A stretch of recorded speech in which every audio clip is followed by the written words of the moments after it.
Olá, meu nome é Manuel Gibson. Bem-vindo a este vídeo sobre coeficientes de reflexão e plano de referência, o que são e onde se aplicam. Se você ainda não é inscrito, aproveite, inscreva-se no canal, acione o sino e seja notificado dos novos lançamentos semanais. Os objetivos do vídeo são apresentar os conceitos de coeficiente de reflexão de tensão, impedância refletida e normalizada, plano de referência e como esses parâmetros afetam o desempenho e as medidas dos sistemas de telecomunicações em alta frequência.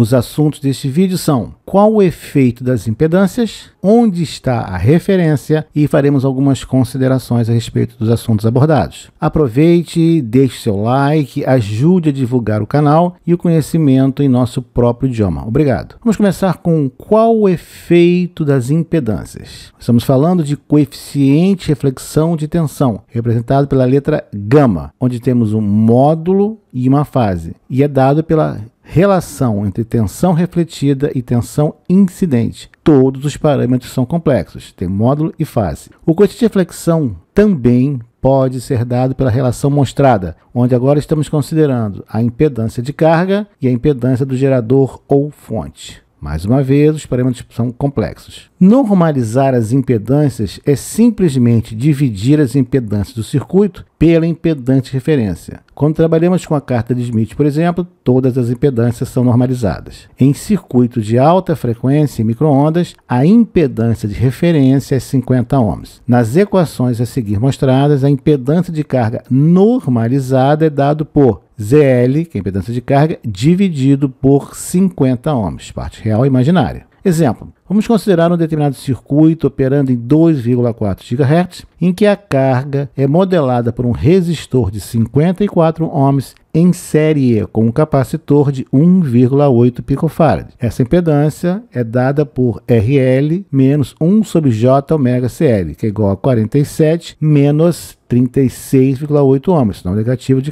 impedância capacitiva. O valor da impedância normalizada, portanto, 47 menos 36,8 dividido por 50, e temos 0,94 menos 0,736 ohms. Essa é a impedância normalizada. Na carta de Smith, nós vamos localizar essa impedância na parte inferior, onde nós temos as reatâncias negativas, capacitivas. Temos o círculo de 0,9 de 1, 0,94, vamos determinar essa relação. Temos também a reatância de 0,74 aproximadamente. Podemos também agora determinar o coeficiente de reflexão utilizando-se a impedância de carga normalizada, ZL normalizada menos 1 sobre ZL normalizada mais 1. Podemos normalizar então em relação a ZG, do gerador, por exemplo. ZL é impedância de carga, ZG é a impedância do gerador, fonte da linha ou referência. Também podemos definir o módulo do coeficiente de reflexão com uma raiz quadrada da relação entre a potência refletida pela carga e a potência incidente fornecida pela fonte. Perdemos a informação de fase. Como vamos agora relacionar potência com tensões? Como vemos, está mostrado na equação em função do valor eficaz, o RMS, ou do valor de pico.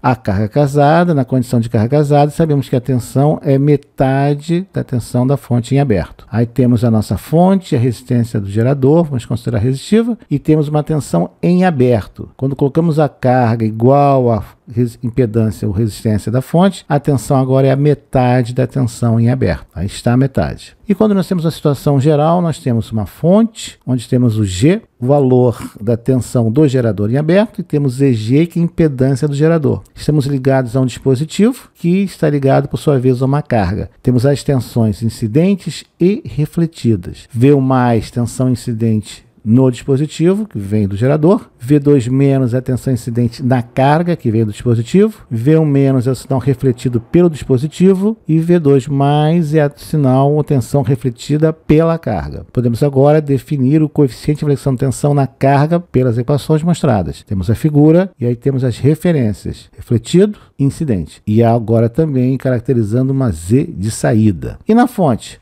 Analogamente, temos a relação do coeficiente de reflexão na fonte fonte, gama de G, e aí temos a relação da tensão ou sinal refletido e do sinal da tensão incidente no dispositivo do gerador como fonte. E vimos aí uma tensão de entrada que o dispositivo oferece ao gerador. Já para o gerador, o coeficiente de reflexão do gerador, V1- sobre V1+.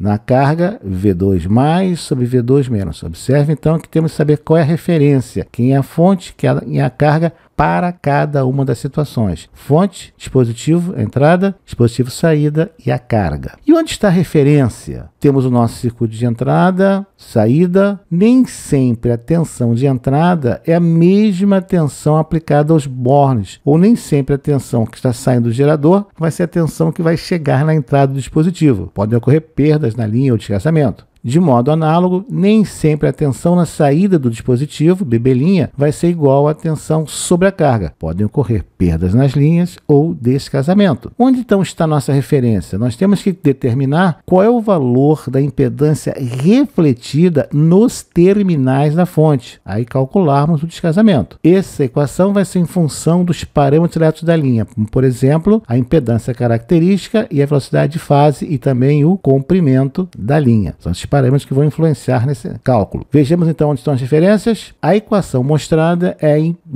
para uma linha sem perdas, é a impedância refletida a uma certa distância L da nossa carga. Observe que é função da impedância característica da linha, geralmente 50 ohms para RF, 75 ohms para TV, é a função da impedância de carga, geralmente um número complexo, é a função do comprimento da linha, um parâmetro que você mede, comprimento em metros, e da constante de fase, uma característica elétrica da linha, expressa em radiano por metros. Então, esses são os parâmetros que vão influenciar na impedância refletida. Estamos considerando a linha sem perdas ou com perdas desprezíveis. Aí estão mostrados cada um dos parâmetros que vão entrar na equação. A impedância refletida, então, depende fundamentalmente da linha de transmissão e da carga a ela ligada. Se você está gostando, se está contribuindo para o seu conhecimento, ou se você conhece alguém que poderia utilizar os conhecimentos desse vídeo, aproveite, divulgue o vídeo, deixe o seu like. Obrigado. Onde está a referência, então? Nós temos uma fonte, onde temos o plano do conector de saída da fonte, nós temos o plano do conector de entrada do dispositivo e agora o que nós temos são diversas tensões refletidas, diversos sinais refletidos e a impedância refletida de entrada para cada situação. Cada vez que nós mudamos a distância, nós temos um valor de impedância refletida distinto visto naquele local e também visto pelo gerador. Qual a impedância que o gerador vê? Essa é uma pergunta. Nós podemos usar as equações mostradas. Vejamos algumas considerações. A teoria mostra, e a prática comprova, que a impedância refletida varia ao longo de uma linha de transmissão. O módulo do coeficiente de reflexão é constante ao longo da linha, variando apenas a fase. A impedância refletida depende da impedância de carga, do comprimento da linha, da constante de fase e na frequência de operação. Se você utilizou um certo segmento de cabo coaxial com conectores para uma medida, um ajuste, até o final do trabalho, mantenha exatamente o mesmo arranjo. Nas áreas de análise e projeto em alta frequência, geralmente trabalhamos com impedâncias normalizadas em relação a 50 ohms. O que nós vimos neste vídeo? O efeito das impedâncias da carga, da fonte e do comprimento das linhas de transmissão no desempenho do sistema, em função do coeficiente de reflexão e do sinal refletido. Vimos os diversos coeficientes de reflexão e como são estabelecidos. O que nós vamos ver no próximo vídeo? Como é que nós vamos avaliar ou calcular o efeito dos planos de referência de medidas em alta frequência? Aproveite, deixe o seu like, ajude a difundir o conhecimento em nosso próprio idioma. Obrigado. Aí temos as nossas referências bibliográficas, o livro do professor José Ribeiro, excelente introdução ao estudo de micro-ondas em nosso próprio idioma. O livro do professor Colin é um clássico que é fundamental se você vai trabalhar